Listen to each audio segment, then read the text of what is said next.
9mm versus 22 long rifle in snub nose revolvers, and what I have today is some CCI ammunition. So I wanted to test the uppercut, the 22 long rifle uppercut through my snub nose revolver. So I wanted to pick something of the same brand that came in like 38 special or 9mm or whatever, and I did find some 9mm, and that is our Blazer 115 grain jacketed hollow point 9mm. And our 22 long rifle is our CCI Uppercut, and that is a 32 grain jacketed bullet. So that's one of the most advanced 22 long rifle rounds that exist currently. So I'm going to test these through my 2-inch barrel Taurus 905 for the 9mm and my 1.875 5-inch Ruger LCR 22 to test the 22 long rifle. So I'm going to go through our chronograph, see what kind of velocity and accuracy I get at the same time. Then I'm going to do my 10% clear ballistic gel test. So I'm going to go into plain 10% clear ballistics to see what the best potential these are, as I have a feeling we're probably not going to see good expansion going through fabric and all of that. So we'll do a plain clear ballistic shot just to kind of see what the expansion is supposed to look like with these rounds, if they expand even in that. Then we'll move on to doing more of a real world simulation where I'm going to have 4 layers of sweatshirt material on this first 3-inch piece that represents hitting a pectoral muscle, followed by a 1/4-inch medium density fiberboard that represents hitting ribs or sternum, 16 more inches of clear ballistics, then another 1/4-inch medium density fiberboard at the back to represent hitting back ribs. In that format, this clear ballistics is roughly half representation of the density of flesh. So if we were to get like 16 inches in this gel block, that's more like 8 inches in a real living target. So we'll do our plain clear ballistics shot, then our real world simulation shot, and then I will shoot at the steel target to see what kind of practical accuracy and shootability I can get with these. So let's get started with this test. All right, first up we have our 9mm. This is a 115 grain jacket, a hollow point rated at 1145. That's probably through a 4-inch barrel. Out of a revolver like this, you know, you have about 3.5 inches of barrel travel, you know, comparable to like a 3.5-inch semi-auto. So I'm going to fire this thing single action just because the trigger is a little bit questionable on it. Kind of rough trigger press. And see how close we get to 1145 feet per second with our 9mm. I think I'll check for bullet creep as well. Let's see what we get here. 1076. 1080, 1066. Hard to tell if there's bullet creep because I didn't mark them. I'll keep going here.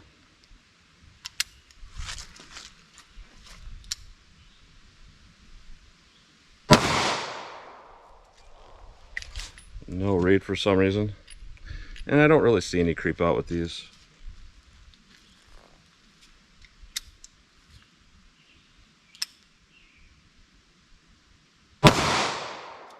1054, and the points of impacts are quite high with that, so that's not bad velocity out of a little snub like that.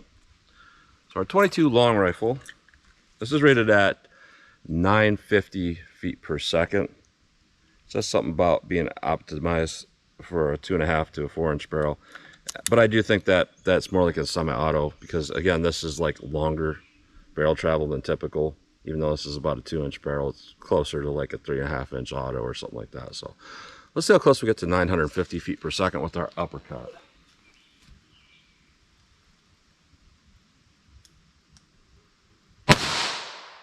.874, 883, 877, 841. 885. So that's some of the slowest velocity I've got out of this round, because it shoots a lot faster out of a lot of the other guns I've tested out of. So interesting. Let's hit our ballistics gel block and see how these compare. All right, first up we'll do our plain clear ballistics shot. So this is going to give us our best potential to get hollow point expansion, because there is no fabric in the way that can clog those hollow points, and it gives us our best potential to get good penetration because there's no rib simulation to slow down its potential for penetration. So let's see what we get here with this Blazer 9mm out of this snub nose revolver.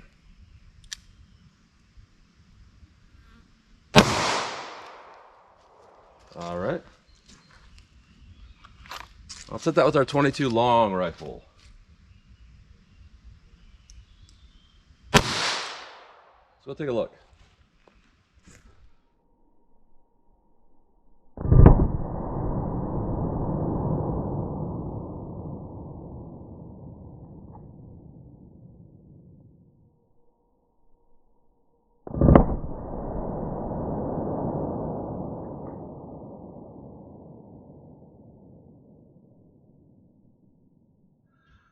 Wow, I wasn't expecting that with that 22. Not very much penetration and no expansion. So I just think that that particular round out of a gun like this isn't quite ideal enough. You know, if I shoot it out of my 4-inch barrel TX22, if I recall right, I'm getting like, I don't know, 1,050 or something. I don't know, it's a lot faster than what, significantly faster than what I'm getting out of the snub nose revolver. So it is just not very fast through that snub. So just very poor performance overall. First 3-inch piece, there's a little bit of energy dump with the 22, a lot more with the 9mm, and obviously our 9mm track is really, really big. And here's the thing, a lot of people ask, why would you compare that? We know that 9mm is going to be better than 22. And the reason why is because if you're going to look at 22 as a defensive round, you want to see, all at the same time, look at it. What does it do compared to something very common, like a 9mm? And we can see, you know, plain as day what's going on here. So with our 9mm, the expansion isn't that good, to be honest. A little bit inconsistent. We're at about 17 inches. So that's pretty good overall for the 9mm. Now with our 22 long rifle, and I know Parallax will throw this off from this angle, but we're at about 9.5 inches from a front on view. I don't see any expansion at all. So no expansion, not enough penetration with the 22, not so good. But the 9mm, we got good penetration and okay expansion. So let's put on our fabric, put in our rib simulation, and see how these do in our real world simulation. All right, our real world simulation: 4 layers of sweatshirt material, followed by 3 inches of clear ballistics that represent hitting a pectoral muscle, followed by a 1/4 inch medium density fiberboard that represents hitting ribs or sternum, 16 more inches of clear ballistics, then another 1/4 inch medium density fiberboard to back to represent hitting back ribs. Ideally, I want these bolts to stay within the back rib simulation, but if they go as much as 3 inches past that back rib simulation, I still consider them acceptable, like they would not go through an individual from a front on shot. I'm taking an educated guess here. Performance was kind of mediocre with this. I think we will go through that back rib simulation, but I could be wrong. Let's see if we get here with our 9mm.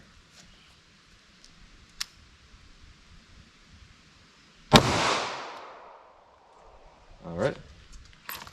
Let's hit that with our 22 long rifle. So take a look.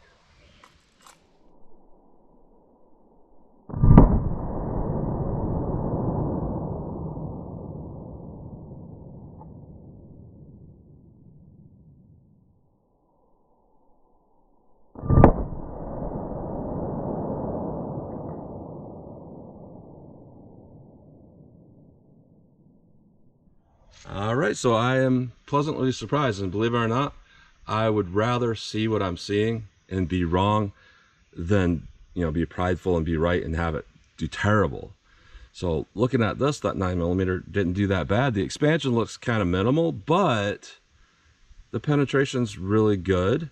You know, we have almost the same penetration. We have a good amount of energy dump right here in this first 3-inch piece. Everything looks pretty good with that 9mm. So looking at our rib simulation, yeah, we can tell that we're kind of keyholing through with both of these. So not very consistent expansion going on or anything like that with those. I do see striation cutting with the 9mm, which would indicate it is from some level of expansion it's cutting.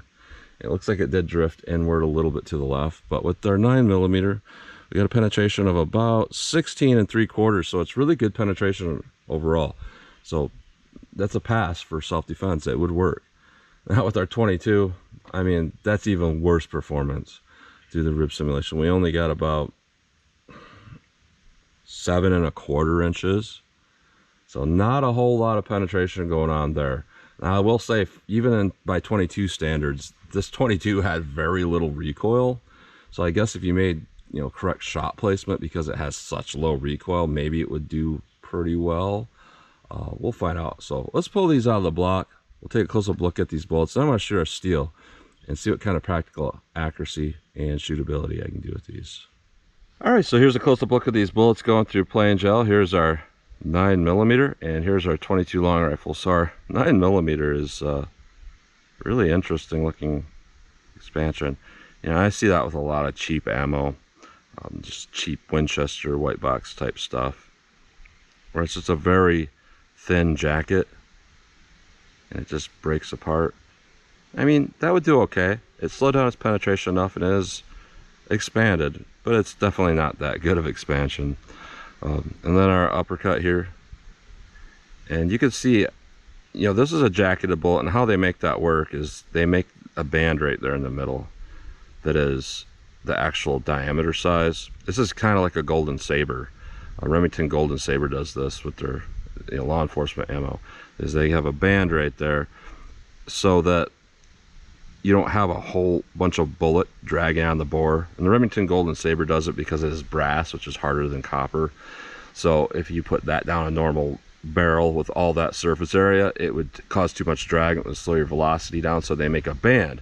And it's the same thing here with their 22, but it goes down a step where it's like copper is too hard for a bullet to have that big of a bullet, the whole thing covered, so they have to bring it down a little bit in size so there's less drag going on. So not that good a performance at all with that 22, no expansion at all. And going through our real world simulation, you know, not much different from our plain gel shot. So our 9mm shrunk down quite a bit here versus the plain gel shot. At least the petals are, you know, less there. They're not stuck out as far, which, I mean, it's not much worse from the plain gel shot. So this is acceptable enough that you could use it for self-defense and be fine. Now, through our real world simulation with our 22, really nothing, no change at all. It has such a low powered round. So interesting performance. So that's a close-up look at those bullets. Already 14 yards from the target, our practical shootability distance.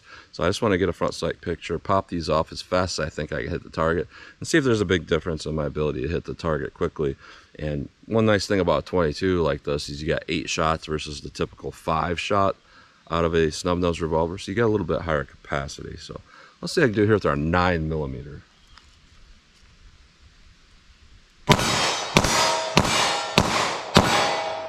And again, these things shoot kind of high for me. I've seen that in this revolver and a lot of other revolvers when I shoot semi-auto cartridges out of them. I don't know why. Let's see what we get here with our 22.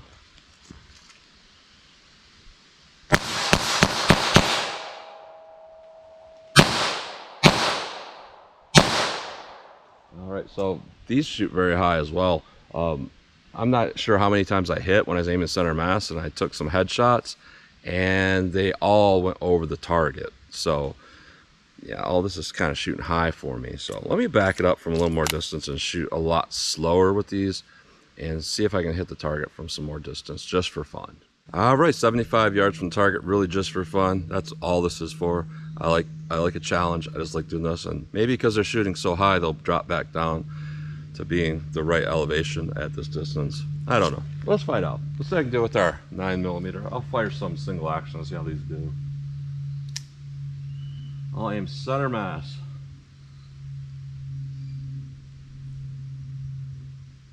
I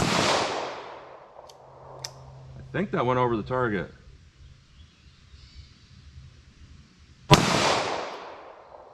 Wow.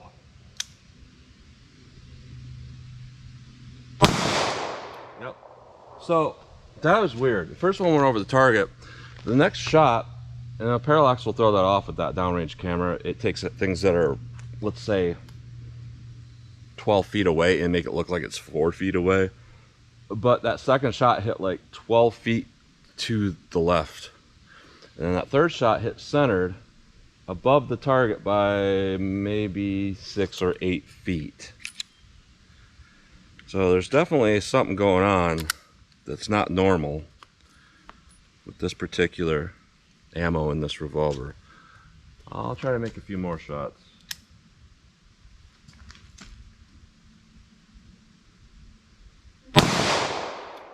That one hit high right by like 12, 15 feet.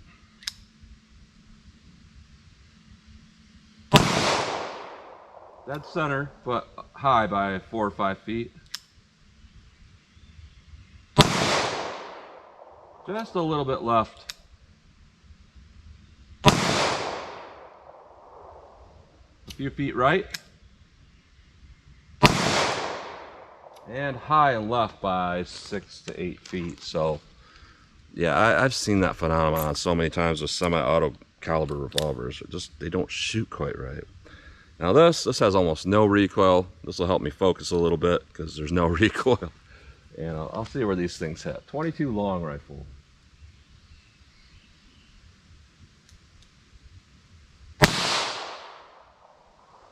I can't tell where that went.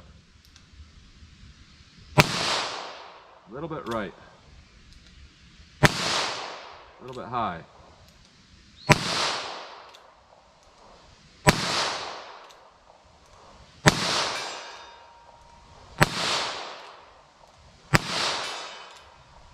Alright, I think I hit a couple times. Yeah, this shoots a little bit better than that 9mm for sure. So interesting. So this back here is just for fun, so don't take this as any part of what I'm going to talk about here. Now the ballistic performance is pretty good, and like I said before, I said that if you want to carry 22 for defense, you should have it in front of you how it compares to something very common like a 9mm or a 38 or something like that. And every time I do this, people say that, well, that's a ridiculous comparison, they're not comparable, but we're talking about the same purpose though. So you want to see how it compares, how a 22 compares to something that's useful for defense like that, like a 9mm. And then other people will say, well, it doesn't matter what you get in there because you're only supposed to take headshots with 22. And I think that's a ridiculous argument as well, just because of adrenaline and all of that stuff. There's no major training setup where it's like regular people are supposed to take headshots. That's not how it is, because they know that adrenaline and tunnel vision and all that come into play. You could barely hit center mass when you're in that condition. So to be like, well, I'm just going to train to take all headshots is pretty foolish, because you have such a high likelihood of missing all of them, even from like 5 yards, whatever. So it's better to focus on center mass. So you have to look at that ballistic performance I'm getting in my gel block setup and be like, you know, how does that compare? And with this ammo, quite frankly, it sucks. With our Federal Punch, we had adequate penetration and all of that with our 22. So that proves that 22 can be good for defense, but if it's not loaded right, it could be pretty bad for defense. And I think that this Uppercut is such a bad ammo just because it is developed for short-barreled handguns for defense. And it's just, every time I've tested it, it's done terrible. And it's kind of misleading. So, interesting overall. So I would say our 9mm, even in this little snub with this pretty weird ammo that shoots all over the place, it did pretty well for its terminal performance, but our 22 did pretty bad. So that's what you get today. So as always, comment, share, and like. And thanks for watching.